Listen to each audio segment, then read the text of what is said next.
Thanks, Om. Thanks for setting up the context. So, is my voice is clear? Yes, about the others participants, is Yes, it yes. audible to? Okay, Yes. thank you. Yeah, Okay. thank you for the brief feedback. Yeah. Thanks, everyone. Okay. So we'll not go in much delay. We just start it. Okay. So this is our today's agenda. What we are going to discuss. Hello. Yeah. Please keep in mute if you are not talking. Thanks. So we'll be talking about the metrics of hell. We will talk about Docker ecosystem. What is Docker? We'll also talk about the Docker architecture, container versus VMs, why Dockers are lightweight. We'll also talk about some of the basics of a Docker system and how the Docker changes and updates works when we are going to package any of the application. And after that, we will talk about why that the different system like Kubernetes will require to manage all these things. Okay, so let's talk about some of the challenges. So if you can look into this slide, we have a lots of different technologies, and we have a lots of different platforms to deploy and run. It's not easy to run each and every application on each and every type of environment. If you heard about most of the system works with the combination of wide range of different technology, and they run on wide range of platforms like some of the systems within a one system. Some of the components may be running on the Linux, some of the components may be running on the Windows, some of the component may be compatible to running on the Mac OS. And if we talk about in the Linux, within the Linux, different versions. Okay, so it become very complex to make sure each and every software component will work on each possible environment. So it's not an easy task that we can build up a software component or an application that can work on each and every environment. And this is the biggest problem. Like say if today if I am working on or I am designing an application and my manager asks, is that after the development and the application is successfully running on the data center, if my manager asks, is your application is ready for the cloud platform? No, I may not have answer that at that point of time, or I can give the answer like, okay, let me ask someone, let me ask the architect, let me ask the platform team, and all these things. So it's not easy. So to look into that, if we are going to design a matrix of hell, it's not possible to put each and every component or make it run like each and every deployment environment. So it's very common to find a lots of organization where dev and operation team are investing lots and lots of time for making sure that software should run at least in maximum environments. Now the question is how they are going to solve this.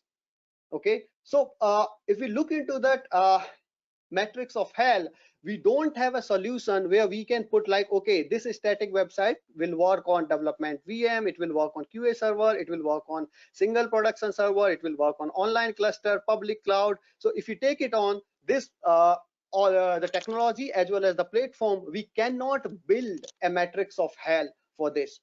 And this problem is not the new. So long ago, like when the similar kind of problems was happening with the cargo transport system, it was on a pre 1960.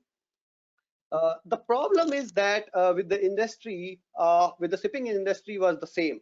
So how they can transport the different goods having different size, shape, and requirement to the different location in the world.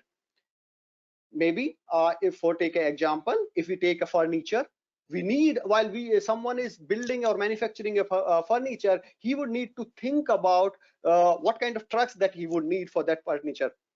If it's a glass furniture, do we need a special kind of skilled labor to transport that?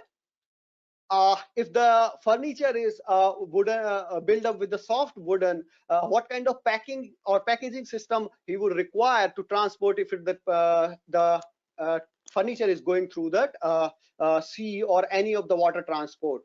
Do we need a special kind of expert staff? What kind of medium of shipping we need? We need a different type of trucks. The trucks, those are half open. The trucks, those are fully covered. The trucks, those are packed with that all the sealed pack. That is the different things that they have to think about. If you talk about the car manufacturing, similar kind of problems with them also. They cannot ship the car because all the car not the same size. While we are shifting the car, we need a different kind of transportation system, different skills, different kind of packaging mechanism. So this problem was with the cargo systems. Those are facing in before that pre 1960. uh, so if again come up on the matrix of hell, if we want to build a matrix of hell with the different kind of cargos as well as the transportation systems like car, can we ship the car with the train, can we ship the car with that crane, water, trucks, the petroleum. So if we are going to build this metrics of hell for the cargo system, they were also not able to build up, and they don't have any single unifying solution that can solve all these problems. Let's say, so if I have a cargo, it's a cargo, it can be shipped with anyone. So they were having the same kind of problem, and they are not able to build the metrics of hell for their transportation system. So the question is how they have solved in pre 1960. So the cargo companies, they come up with the model of intermodal shipping containers. So these containers having a standard size that is loaded with virtually any goods. So whatever is within the container, they don't care about that. It can stay anything, and it stays sealed until it reaches to the final delivery. So whatever we have put it into the standard shipping model container, that would be kept into the container. The manufacturers are only need to concern or think about that the item or that whatever they are manufacturing, it should be compatible, and they just need to look at that what type of container they need. Maybe if it's a SUV car, they may need a bigger container. If it's a small car or a small manufacturing like furniture, they may come up with that small container. So using that way, the shipping manufacturing industry were able to solve this problem. Now if we come up into that so if we look into that the software components that we need similar kind of solutions for our software industry, so that we can package something within a type of a container, and we can be fulfill our metrics of hell. It should be, if we are we want to ship a static website, web front end, background worker, user database, analytics, queues, whatever type of technology or component that we have, we should be able to match with each type of the deployment environment. So for performing such kind of things, the Docker container system for code is going to be used. So the Docker, the tool that is designed to easier and deploy and run any kind of application using container. An engine that enables any payload to be encapsulated as a lightweight, portable, self-sufficient container, and no one can manipulate that container. So it means whatever you have put it into that container, it's packed and it's immutable. Now wherever it will go, it will run with the same efficiency, or with the same functionality that was built up on any of the development or a environment where the container was created. Uh, the container allow a developer to package up an application with all the part of its, such as libraries, other dependency, and ship it as a single package across multiple environment. So if we can build up a container, we can put a static website in a container, we can build up put up a user database, front end, queuing mechanism, any kind of data storage, and that can be run and deployed on development VM, QA server, customer data center, public cloud, private cloud, or any of the contributors laptop. Okay, and using this way, we are able to fill up our matrix of hell, where the single container can be deployed and run in any of the environment, and it will run with the same efficiency and with the same confidence that it was working on the development environment when we have packed it. So using the Docker, we were able to eliminate the matrix of hell. When we are saying intermodal containers, we are able to eliminate the matrix of hell for the transportation, and using the Docker container, we are able to eliminate the matrix of hell for the software. So now if you look into that, what is Docker? So it's an open platform for distributed application for developers and system administrators. If you look into that, as per Wikipedia, so Docker is an open source project that automate the deployment of application inside software containers. So whatever we will be putting into that software container, it can automate that by providing an additional layer of abstraction and automation for operating system level virtualization on Linux. So uh, the Docker containers use system level virtualization. They use that when we talk about the virtualization, it use that OS level virtualization. We can build, ship, and run. Once we have created a Docker container, it can be shipped to anywhere, and it can be run in any of the environment that is supporting the Docker daemon. So now if you look into that architecture of the Docker, so how it will majorly, it's have a three components. One is client, another is a Docker host where we call it Docker daemon, and the third component is registry. So the Docker client is used for communicating with the Docker daemon services, and the Docker daemon services providing all these kind of capability where we can run multiple images or with the different containers. So if you look into that, within this image itself, we are running two different images using the container on the single Docker host. Okay, so we can set up a Docker daemon on any of that virtual machine or an instance. So basically it needs an instance where we can install the Docker daemon and everything is gone. The third component is registry. The registry is like a Docker hub or a Git repository kind of thing where we can store our own images, as well as the different organizations, those are building their images and making it freely available to be hosted on the public repository, so that developers may not need to require to build up different kind of dependent library again. They can go and download the images from there, and they can build up top of that and deploy their application, create their own image, and to deploy it in anywhere and ship it. The Docker registry or Docker hub can be public or private. So as obvious, there are some images, those are publicly available, and there are some images, those are specific to the organization. So when the organization build their own proprietary images, you can use a public private repository for that. So if you look into the Docker, why the developers will care about that? So from the developer's point of view, we have to build once finally and run it everywhere.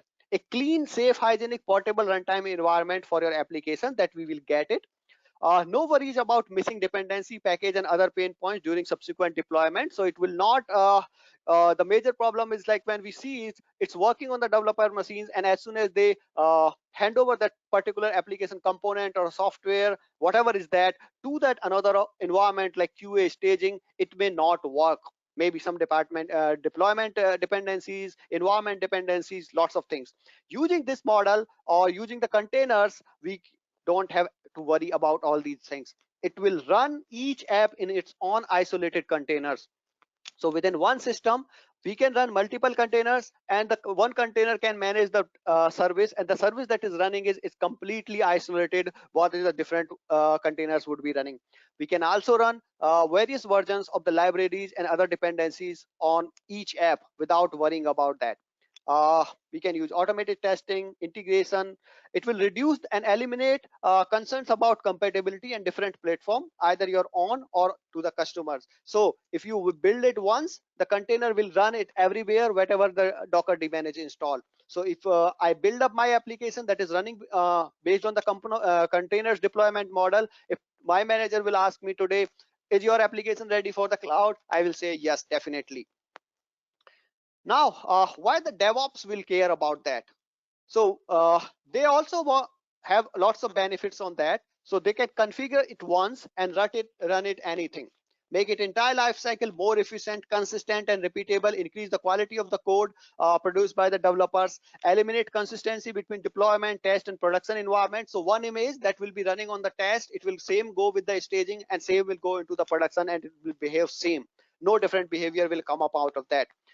It will significantly improve the speed and reliability of continuous deployment and continuous integration systems, because the containers are so lightweight, address significant performance, cost, deployment, and portability issue normally associated with VMs. Uh, why it works? Because it works based on separation of concern. Uh, worries about inside the container. So when the developer's point of view, they only worry about his code, his library, package manager, and applications, and the data. All Linux servers look the same. So when we talk about the kernel of Linux servers, they all look same. Why it's Oscar for the ops guy? They only worried about outside of the container for logging, remote access, monitoring, and network configuration. All containers start, stop, attach, migrate in the same way. It's no difference if it's a container that is running a static website or a database or a backend process. Stop, start, and migrating a container, the process will be same for each and every container that is running. A little bit more technical explanation for that. It can run everywhere regardless of the kernel running anything. It can run a host, it can run on the container. If you are run on the Linux kernel, it can run everywhere. High level, it's a lightweight VM. It's have a on process space, on network interface, can run stuff as root, and can have on as bin or init. Those are from the Linux point of view. Low level, it can run on the ch root. It can also have a on bin and init. So when we talk about the container, its container is a so one container, it's isolated processes equal to. So one container, you can think about a one processor process that is running on the system.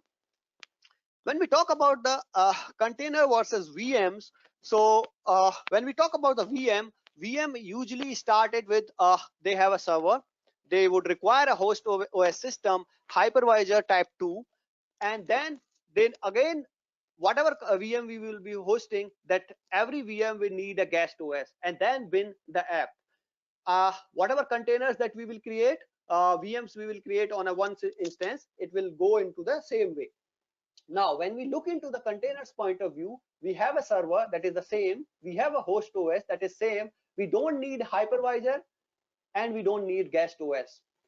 Using that, we need a Docker daemon, and only the dependency those are required for, let's say, app A, app A dash, app B, B1, B2.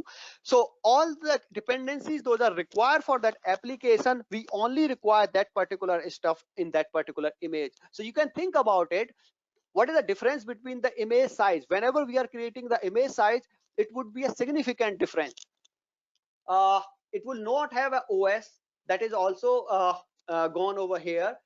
Again, the thing is that if we took into that, okay, let's say this one is 100 MB, this one is 100 MB, this one is 100 MB, then it's running a 300 MB on the single hard disk.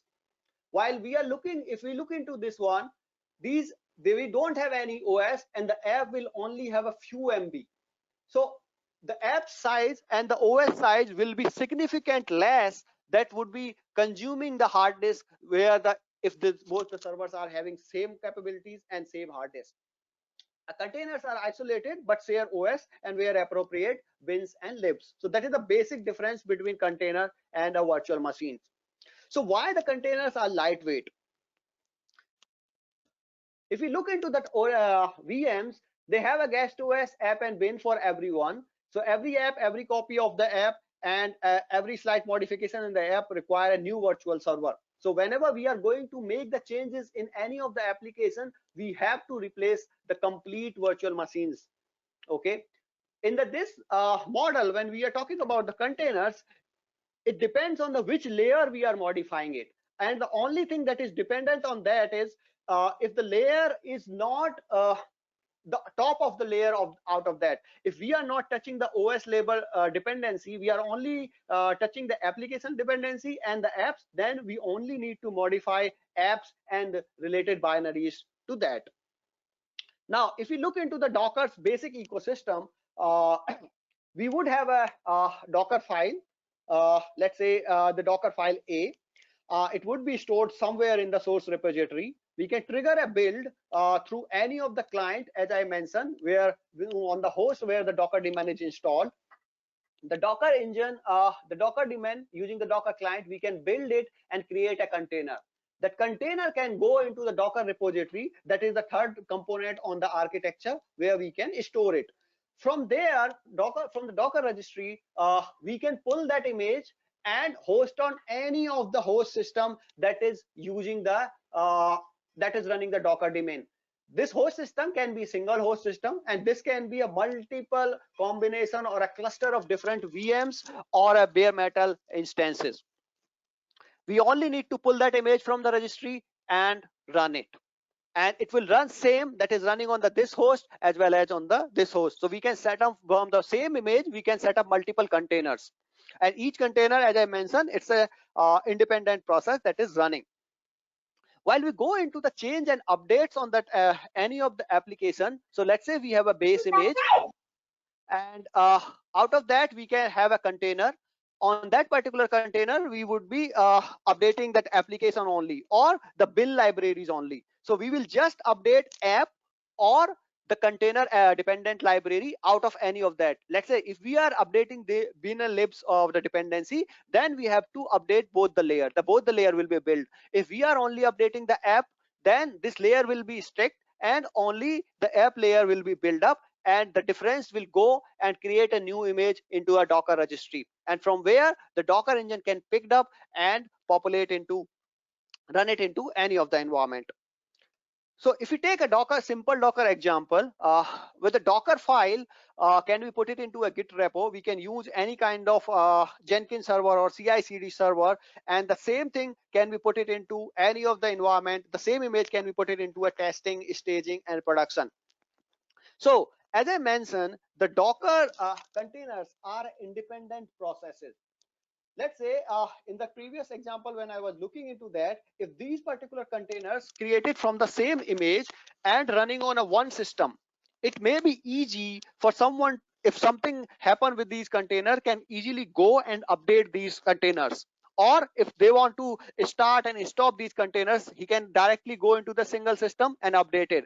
Think about a scenario when we have thousands of hosts, where the lots and lots of containers would be running, where multi thousands of containers would be running. Is it an easy task? No, definitely not.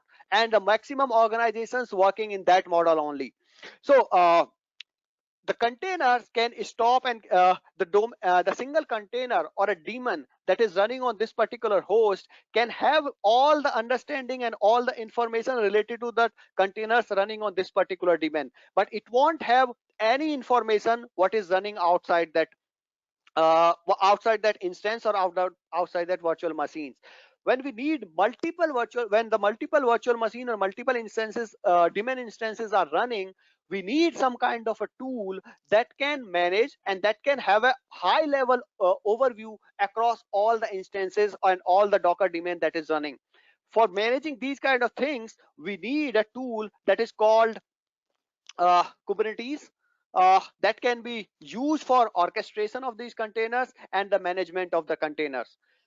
Now, for that, the Docker things will be handed over here.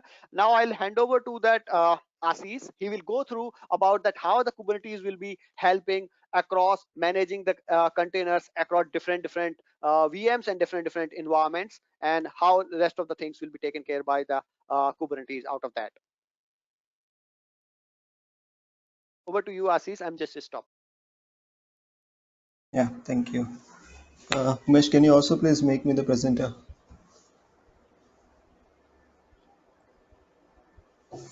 Okay, one thing,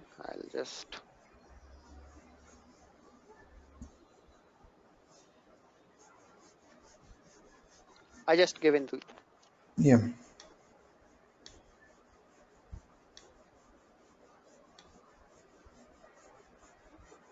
Yeah, is my screen share is visible to everyone? Yes, Ashish. How about participants? Is Yes. it Oh, visible? Yeah. Okay. Thank you. cool. Yeah. So let me continue from here, guys. So we had a nice detailed look into the Dockers, and we saw that the Dockers are like the very flexible unit that can be used to run your applications across multiple environments, regardless of the underlying infrastructure. It could be any machine, any operating system where Docker can run. Uh, and you could run it on local, you can run it on cloud, you can run it even on the ARM based architectures as well, who supports Docker daemon. So uh, as Umesh just mentioned that we have the Docker containers running now, and you don't want to restrict yourself into running your Docker images, having it in just one virtual machine or one physical hardware. That's not going to help at all, because again you just have a question like how do you scale it, because you want to go away from your raw application being deployed on a VMs to Dockers, because you want some flexibility, but that doesn't mean that you don't want to scale. So you would just assume that you can run your Docker containers on multiple VMs. But if you go that way, like a wild road, and that becomes difficult end of the day to manage those multiple virtual machines. You would think of putting an API gateway and a load balancer, everything in between to control your containers which are running on across multiple VMs, right? So end of the day, it becomes very difficult to deploy your application across multiple machines. It's difficult to manage those containers. So that's the reason we call it like container orchestration. And there are multiple tools available for that. So the one that you might come across is Docker Swarm, Docker Compose. These are the ones that are available from the Docker Enterprise as well for free for everyone to use. Uh, but then this guy Kubernetes is like the more uh, feature-rich tool that is available for Docker orchestration. So built by Google. So this helps us run the containers into multiple machines, VMs, and also across cloud as well as across your on-premises data center, both in harmony. So that's the beauty this Kubernetes does, and let's see how Kubernetes helps us to manage our containers. Okay. So as I said, so Kubernetes is an orchestration platform to automate your deployments, scaling, and management, logging, monitoring of your infrastructure, and everything in between. So um, Kubernetes can manage your Docker containers, and I would rewrite that line and tell you that Kubernetes can manage not just Docker containers, but any type of containers. So it might come as a surprise, but we have multiple types of Dockerization, containerization tools available. Docker is just one of them, which is widely used. And I would just take Docker as the reference for the Kubernetes, and that's something that goes mainly with Kubernetes anyways. Like people just use that in industry. Then it helps you manage load balancer, helps you manage API gateway. It also manages scaling. It also helps you build fault tolerant systems, and it just automates everything for you. Just everything. So this is how the basic overview architecture of Kubernetes looks like. So there's this red box that you see is like the master machine. You can assume that as being a virtual machine there, where you have to manually install uh, all these components that are like part of Kubernetes setup. But let me tell you, like you really don't all do all these things by hands. Like this is all automated again by your cloud provider. Like you can go to Google and you can just click to deploy a Kubernetes cluster, and all these red and blue boxes will be deployed for you automatically. You go to Azure, this is done for you automatically. You go to AWS, it's done for you automatically. This is what you have to manually do in case you want to set up your cluster in your on-premises structure. So But just to have a look like how it works internally is like this. So there's this master who controls this blue boxes called worker nodes, and it has like this multiple tools which are used to help with the networking with the full setup. So you can you what we call it is like a cluster. So Kubernetes cluster. So cluster is like a group of multiple VMs, machines which are controlled by Kubernetes under the hood, and you can tell Kubernetes to give you like 5 machines, 10 machines, 15 VMs, and all such configurations that you want it to have. You can also tell Kubernetes that you scale it as per your need. So if you are on any cloud provider, you can just say that auto scale it. If there's a hike in the traffic, you can spawn maximum up to like 50 worker nodes. Worker nodes are like your virtual machines where your containers are running. Assume it that way, right? So where your containers are running, and Kubernetes is gonna handle your VMs also. Then Kubernetes runs like pods into this multiple machines, and also has a networking setup done for you. Like it has its internal DNS as well, so you can reach out to any of your microservice which is running inside your cluster. Say you have a microservice called auth dash service, and you could just like hit like HTTP colon double slash say auth dash service, and you would reach to auth service from anywhere in this machine, because your Kubernetes knows to make a call to that. I mean, you don't have to do any service discovery or any kind of things. That is handled internally. So that is done by this kube proxy, and you have this container runtime. That's that, as I said, it could be Docker, it could be anything, and assume that it's a Docker runtime. And you can have like couple of master VMs also running for backup purpose. If master goes down, the slave picks up, the basic master and slave architecture. And so yeah, this is the thing. And let me go ahead and show you how internally the microservices and deployments do work with Kubernetes. So this is how the overall it looks like. So you when you hit like I want to deploy some 4 microservices, let's say, right? You just have to write a configuration.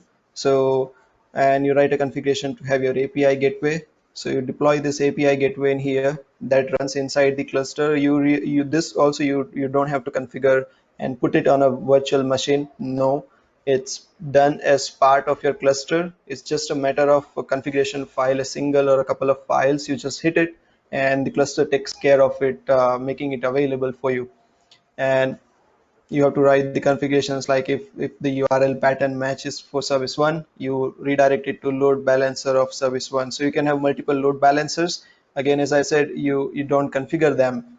You really don't want to configure this load balancers yourself. It is done by Kubernetes. You just have to hit like I need a load balancer for service called service 1, and it's there for you. Then you run multiple pods. So pods are the unit that can run your containers, and a pod can run multiple containers for you. Like if you have a service which needs couple of more service to be together, then you can run multiple services inside the one pod. But so you would not come across such setup. So I have, what for simplicity, I have done one pod and one container, and that's the way we usually deploy any kind of microservices here. So the load balancer for service 1 takes care of managing the load for just service 1, and you can run like n number of pods for a service called 1.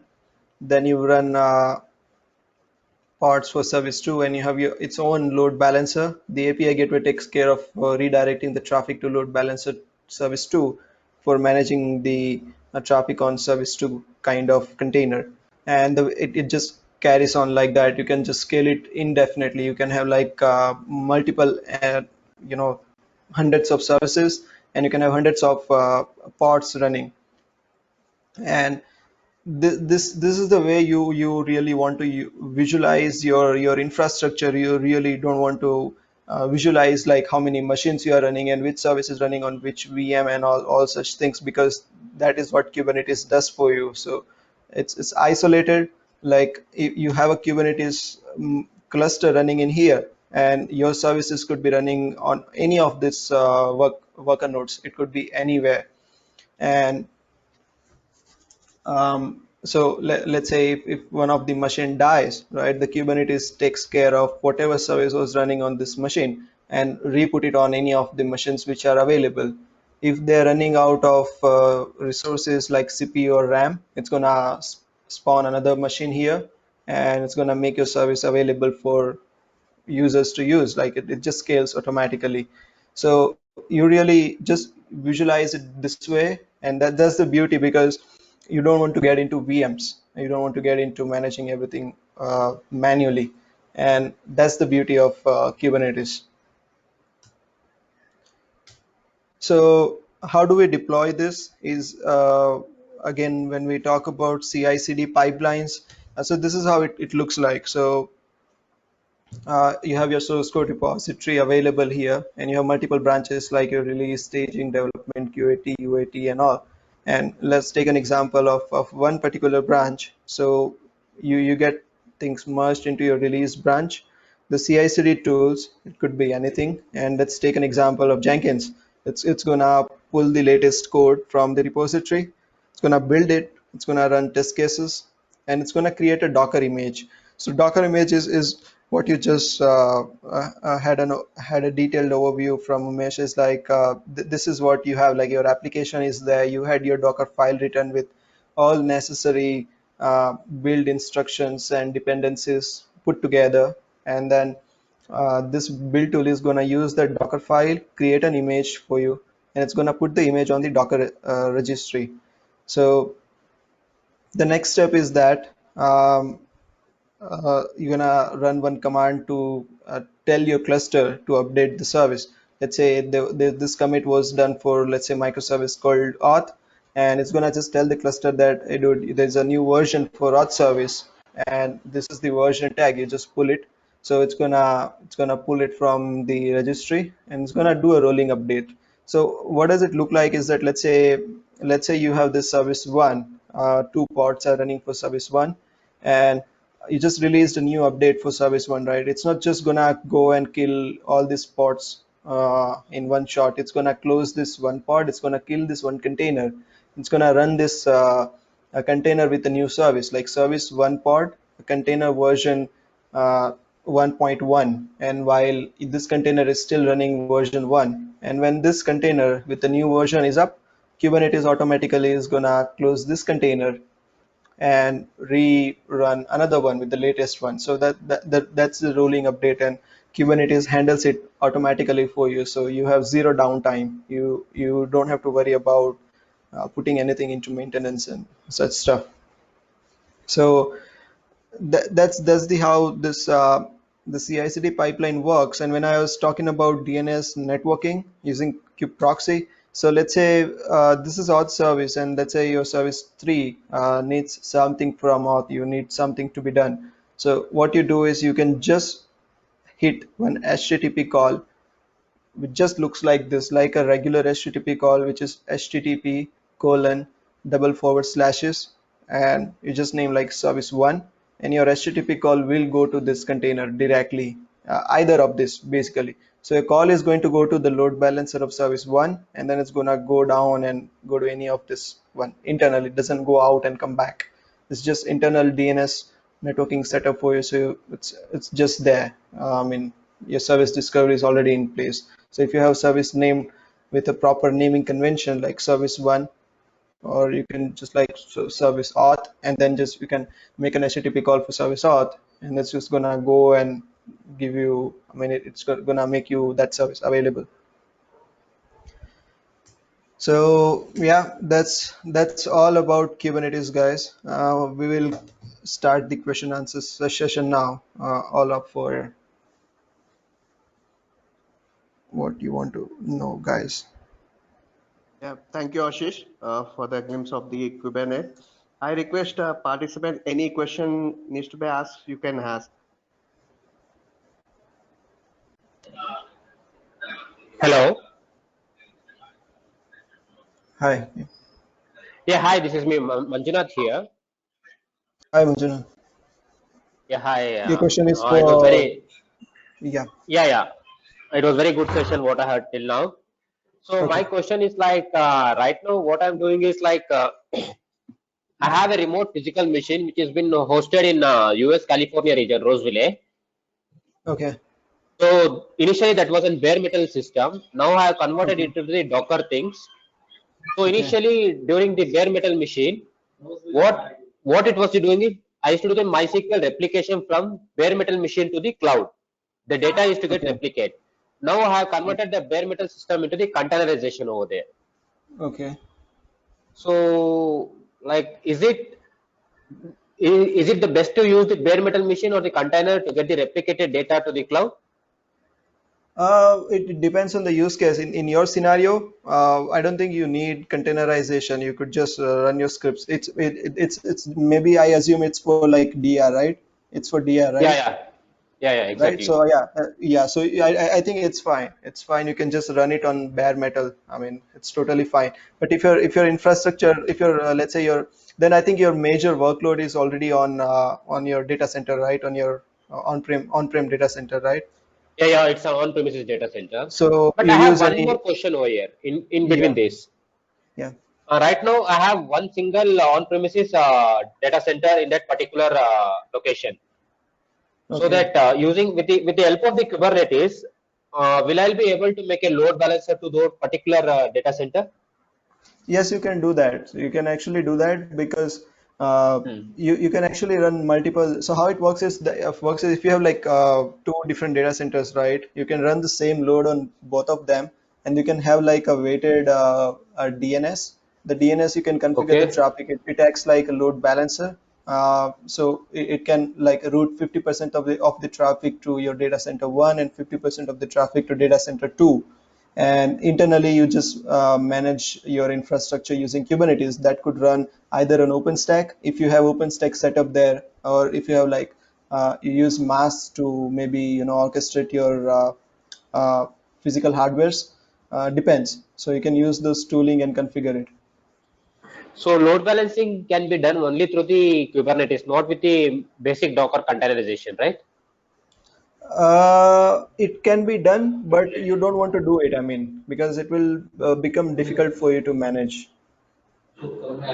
Okay, okay, fine, fine. Because the Yeah. things is like I'm deploying for that particular on-premises data center via Jenkins, okay, and moreover, Okay. I don't have any internet connection to the data premises. Through via OpenVPN, I'm deploying the things. I'm connecting to Uh, the data center machines to the VPN network. Then I'm trying to okay. connect, deploy the things over there. Okay, so that actually a bigger task. I mean, this sounds very similar to one already transformation that we are doing right now. That is converting their Hmm? existing on-prem data center. That is in US called Waltham. Waltham, yeah, that's the Okay. name. So they have this the data center on premises, and they had OpenStack on their machines. So we are putting Kubernetes on top of it to run their workloads. So without OpenStack, any other solution to put the Kubernetes on top of it? You can use Mass and Juju. Mass you can use to uh, uh, what I can I say. You can actually use that to manage your physical hardwares, and you can install services like OpenStack, as well as you can install just Kubernetes on top of it. But if you put OpenStack there, you have like more flexibility in terms like then you can also put Kubernetes on top of OpenStack, and you can do lots of things with OpenStack because OpenStack is like your cloud, your own Okay, cloud. Yeah. fine, fine. Because I'm using AWS Cloud to migrate the Jenkins things. For Jenkins, I'm using AWS Cloud. Okay. So via AWS Jenkins Cloud, I'm deploying the things to the on-premises database physical servers. Okay. Okay. Okay. Okay, then it was nice. Thank you. Yeah. Yeah, Ashish, hello. Hi. Yeah. Yeah, Ashish, Mahendra here. So my question is like, I just want to understand what do you mean by node and kubelets here? Let me go there. Yeah, so Kubelet is like a software application. It's like a small tool that runs on the worker nodes. So this blue box that you see, I just enlarged it to show you what actually is running inside your worker nodes. This and the small boxes are all same, by the way. I missed to mention that. And kube Mm-hmm. proxy is like a networking that is connected to each and every one of them. So kubelet is what is used by Kubernetes to control these nodes. So let's say, so you see this line from kubelet to master, right? So this Mm-hmm. is the way around. So let's say master wants to deploy one container on one of the machines. It's just gonna go and talk to kubelet, and kubelet is gonna go ahead and spawn a container pod for you on that machine. So that is used for the communication by the Kubernetes master So node. communication with master, basically, you meant to say. Like, Yeah, exactly. okay, okay. And what do you mean? Is any specific reason? For the node, basically in the kube, any other meaning on the node for the Kubernetes? You mean this node? Yes. Yeah, What do you mean so by the node? naming, That's what I want. yeah, so Yeah. these nodes are like VMs. So they can be VMs or they can be physical hardwares. Yeah. So let's It's say, the same meaning, yes, right? No different meaning on that. It's a no, it should be yeah, a machine, basically a VM or a yes, physical machine. correct, Okay. correct. Okay. Just okay. Thank you. Thank you, Ashish. Yes, sure.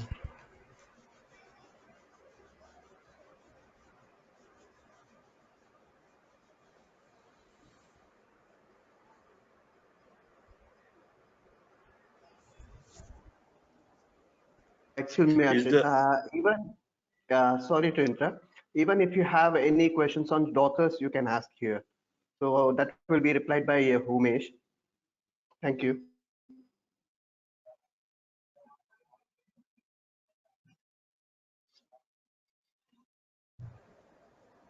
so what is the general? Is a general question I have. What is the usage of Dockers compared to any other containers in the industry? The only thing is, you see, the community is very big for Dockers. They are being used everywhere, and you would find any support for anything that you come across, any issues or something. There's a big community to help you out.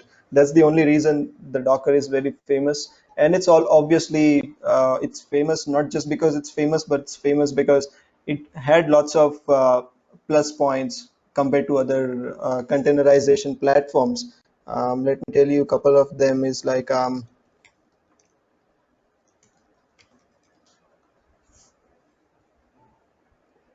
Hmm. gotta find something. Container platforms.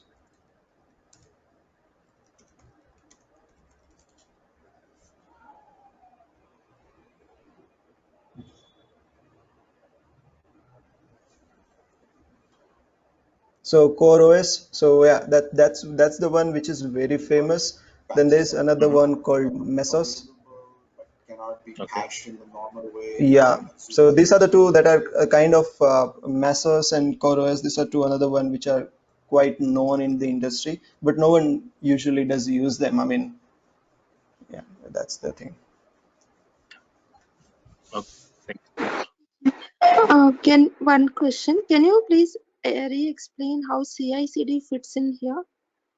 Yeah, okay. So let me tell you, that's actually a good question, and I'll tell you why people would actually go and go crazy when you want to deploy something on Kubernetes, right? Because if you see, with the way Kubernetes works, is that you really don't access the actual VMs that are controlled by Kubernetes. So let's say you want to deploy your application, right? How would you go and tell Kubernetes to put it? So you have to manually go and tell Kubernetes that, okay, I have a machine away, I have image available in this registry, and this is this is how you authenticate with the registry, and please pull this image and run my container. So and you know, like Kubernetes is going to run the container. It doesn't ask you where you want to run it. It's just going to run it where it has resources available. That's right. So that part is critical in here, because the CI/CD, if you see in general, how it's done in the legacy systems is that you have this virtual machine available, you have Jenkins available, right? You just configure your Jenkins to talk to this particular VM, and you can directly you can like pull the code from your Git repo, you can build it, and you can just put it on that VM and it's going to run. It's a straightforward process. But if you talk in terms of Kubernetes, it's not that straightforward, because there are two things that needs to be done when you want to deploy a service. That's like, you want to build your image and you want to make that image available on a registry. So please note that your image is built and it's available on a registry, right? It's not running on Kubernetes cluster. And that is one, building and putting it on registry. Another thing is, you you have to pull that image from the registry, and you sorry for my sentence. It's not you have to pull, it's Kubernetes pulls it and runs it on the cluster. You just have to tell Kubernetes that, okay, I have this service new version available. That's it. You tell Kubernetes, and Kubernetes is going to find your image from the registry and going to run it. So this is two parts. It's like a two distributed task that needs to be done. One is you have to put an image on the registry. Another task is you have to separately tell go your cluster and tell the cluster to apply this new version. So that's the reason in this CI/CD, half of the thing that you're familiar is still here. You just build your image, you run your test cases, everything. You build your Docker image, and then you push your Docker image to a registry, and you are done. This is your one side of the work that is done. The another side of the work is when you have to go and tell Kubernetes that I have this new service available, please update it. So that's like the last item that you see in this pipeline. So when you put a command on Kubernetes like version 1.1 for auth service, it's gonna find the image for version 1.1 for auth service from the registry and gonna make it run on the cluster. So this is one slight difference in the traditional CI/CD and the one that you have to do in terms of clusters. So I have a query regarding this CI/CD. Okay. Sorry for interrupting. I think someone was speaking over there. Hello? No, I just mentioned thank you. Yeah, that's fine. You can Okay. please Yeah, Yeah. it's continue. okay. Okay. Yeah, yeah, I have a query over here. Like as you said that just we have to build the things, build the image. Then after building an image, we have to put it into the registry, and then Yes. Kubernetes calls the things from the registry. So this building an image and putting it into registry will be taken care by continuous integration like Jenkins, right? Correct. Yes. Correct. And even the command that needs to go to Kubernetes to pull the new version, that is also part of the last step in the CI/CD itself. Okay, like building an image, putting it into registry, and Kubernetes will be the part of the remote machines. I mean the remote environment, Yes. Correct. right? So yes. Correct. So So what just does like, it? yeah. Yeah. Yeah, Sorry. Go what ahead. does the Kubernetes do is it pulls the image from the Docker registry that is being hosted on the continuous integration machine. Then Yeah. Kubernetes will run that things in the remote means the different types of environment. Yes. Like in this kind of machines, just like that. Okay, fine, fine. Yes. Correct. And so when I was saying that Hmm? you don't control like you on which VM you want to run one service, right? So now let me contradict what I just said. So for simplicity, yes, you don't control.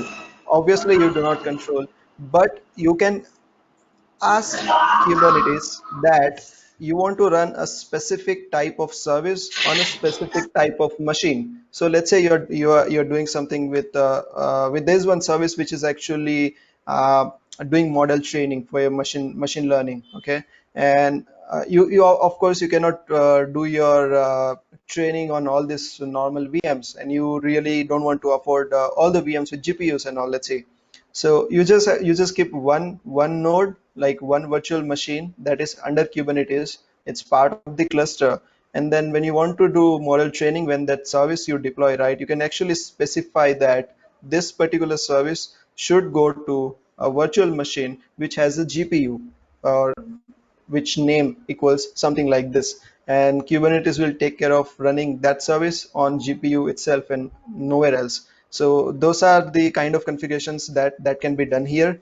Also the configurations, there's so many things that you can do here. So let's say you have a um, you want to, let's say you have a persistent storage, you need a persistent storage for, let's say you're running a database. That's the best example, right? So you want to run MongoDB on this cluster, you want to deploy your MongoDB cluster, right? And so as you know, containers are like they're stateless. So once you kill the container, all the storage, whatever is done on that instance is gone, right? So you have to persist the storage somewhere else. So you can actually ask Kubernetes that this MongoDB cluster, this container should have a persistent storage at this location, and it will make sure that that particular storage will be there forever. So you can kill the container, you rerun another container, another instance of MongoDB, and you still have access to your persistent storage, your database. So that is possible with Kubernetes.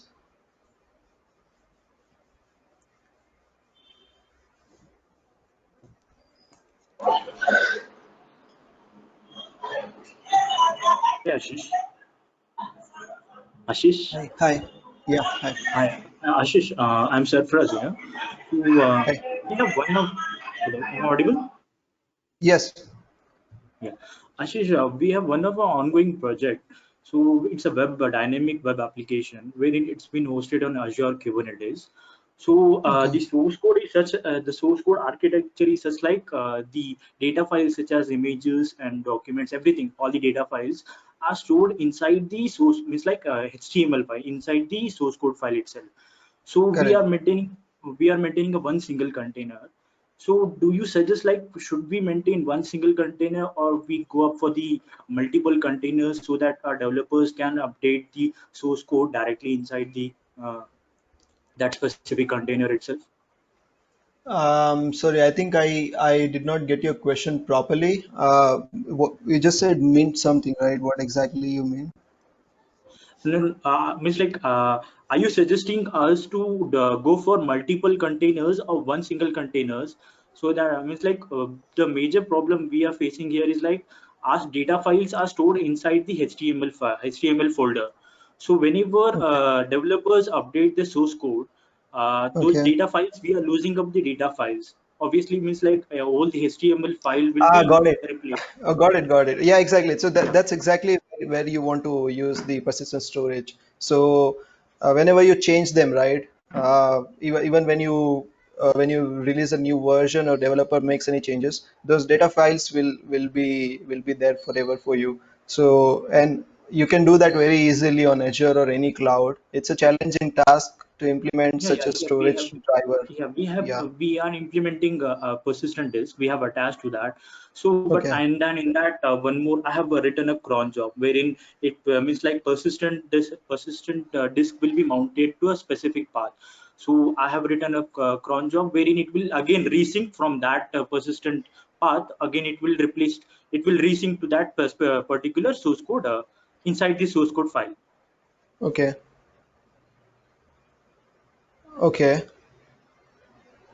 So I mean, was that a question? Uh, but the major problem is that if suppose if persistent is one of the major. Hello, Yeah, hello, yeah, yeah. I can hear you. I'm audible, Ashish? Yes, yes. So one the major, yeah, the major problem we were facing, like whenever the developers will be updating the source code, it will replace the whole source code itself and as well as the data files. So we were using up the data files here. So how is there any better solution or alternative solution for this? But I mean, to understand your problem little bit, right? I have to first understand what exactly you mean by data files. I mean, and what exactly you mean by you lose your data files. If you can just explain that little bit, that I can explain you. Because if you want the data files to be as it is, then you already have the answer. You use the persistent storage, right? And you can attach it. You even don't want to run any cron job. You can just configure that at such a path where your source code can directly utilize them. So, or if Yeah, what exactly? Yeah. Yeah, I got your point. Means like you are saying up like in the source code, we can change up that specific part to that persistent part. What do you want? What do you meant to say? Yes, correct. Yeah. Okay. Yeah, sure. So I get that's it. always going to be in sync. So if you run even multiple containers, right, they're gonna just talk to that exactly this exact location. So even multiple containers will utilize them. It's not going to be an issue. Okay. Yeah, sure. Thank you. Thank you so much. Yeah. I don't know if I answer your question, but maybe I did not understand your question also. Yeah. Okay. The Yeah, time hi, like, can you yeah, yeah, show go this? ahead, go ahead. Yeah, it can any demo can be shown for this? We could have shown you a live example on GCP, but we are running out of time at this time. We can have another session that we can put like completely hands-on on Kubernetes. That is something we can do. So when it will be the demonstration? Our That team is, can plan that out. So yeah, actually, once it is planned, actually, as of now, we are having couple of this thing. So once it is planned, just we have your details and all, we'll just mail it to you. So accordingly, you can connect to us and you can learn. Okay. Okay. Okay. Now the time is already, we have delayed by 3 minutes. So thank you all for participating and connecting with us. Thank you all. Thank you. Yeah, thank you, Ashish. Thank you, Somsekhar. It was a Yeah, nice thank yeah, you. Thanks to session. thank you Bye. guys. Yeah. Yeah, thank you. Bye. Thank you.